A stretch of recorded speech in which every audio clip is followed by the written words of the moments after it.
99% छात्र एक बहुत बड़ी गलती करते हैं। वो दीवार पर एक सुंदर सा टाइम टेबल चिपकाते हैं जिसमें लिखा होता है 5 बजे उठना, 6 बजे मैथ्स, 8 बजे साइंस। लेकिन सच बताना, क्या वो टाइम टेबल 3 दिन से ज्यादा टिक पाता है? नहीं ना। गलती हमेशा आपकी इच्छा शक्ति की नहीं होती।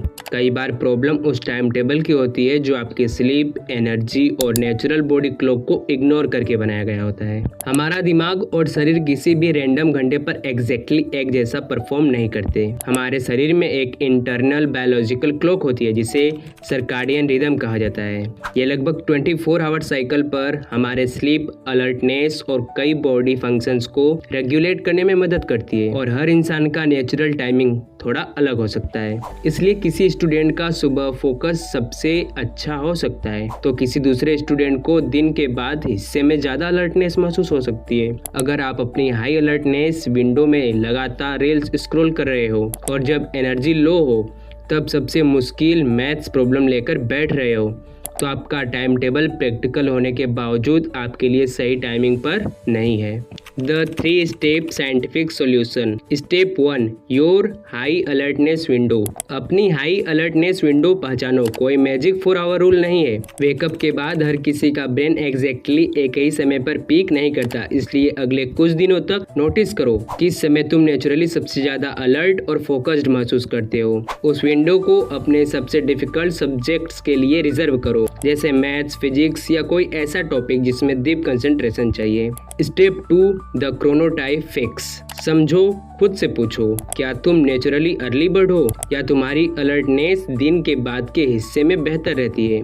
हर किसी का बायोलॉजिकल टाइम बिल्कुल सेम नहीं होता, इसलिए किसी टॉपर या दोस्त का टाइम टेबल ब्लाइंडली कॉपी मत करो। अगर तुम सुबह ज्यादा फोकस्ड रहते हो तो डिफिकल्ट सब्जेक्ट सुबह रखो, और अगर तुम्हारी नेचुरल अलर्टनेस बाद में बेहतर रहती है तो अपने शेड्यूल और स्कूल रिस्पॉन्सिबिलिटीज के अंदर उस विंडो का स्मार्ट यूज करो।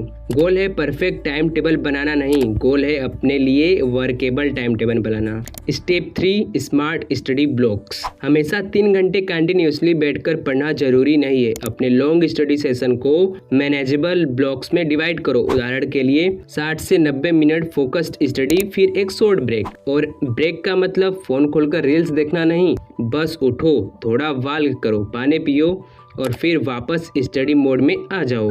क्योंकि एक अच्छा टाइम टेबल सिर्फ ये नहीं बताता कि कब पढ़ना है, वो ये भी बताता है कब रिकवर करना है। तो अब सिर्फ घड़ी देखकर टाइम टेबल मत बनाओ, अपने स्लीप, एनर्जी, अलर्टनेस और नेचुरल रिदम को भी ध्यान में रखो। और आपकी मदद के लिए मैंने इसी आइडिया पर बेस्ड एक 8 page smart study planner design किया है। इसे बिल्कुल फ्री में डाउनलोड करने का लिंक डिस्क्रिप्शन और पिन्ड कमेंट में दिया गया है, आप वहां से डाउनलोड कर सकते हो।